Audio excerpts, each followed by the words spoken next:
თბილისის მე-16 საერთაშორისო კინოფესტივალზე დღეს სპეციალური პროგრამა კინო და სოციალური ცვლილებები გაიხსნება. პროგრამას ცნობილი პოლონელი საზოგადო მოღვაწე, ჟურნალისტი და ისტორიკოსი ადამ მიხნიკი წარადგინეს. ფესტივალზე ამ პროგრამით ყველაზე მნიშვნელოვანი პოლიტიკური და სოციალურ თემაზე შექმნილი დოკუმენტური და სრულმეტრაჟიანი ფილმები იქნება წარმოდგენილი.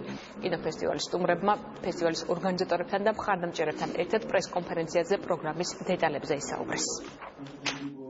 ჩემი აზრით, ეს არის აზროვნების ის სტილი, რომელსაც მივყავართ თავისუფლებამდე, ნორმალურობამდე. ეს არის ადამ მიცკევიჩის ინსტიტუტის მიერ დაგეგმილი და რეალიზებული პროექტი.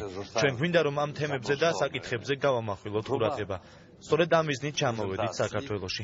კინოსოციალური ცვლილებებისთვის მე ვფიქრობ, რომ ეს თემატიკა ყველაზე მეტად სწორედ პოსტსაბჭოთა ქვეყნებისთვის არის საინტერესო. თბილისში ჩამოსული არის ძალიან ცნობილი ჟურნალისტი და საზოგადო მოღვაწე ბატონი ადამ მიხნიკი, რომელიც დისკუსიებში და ლექციებში მიიღებს მონაწილეობას ამ თემატიკასთან დაკავშირებით.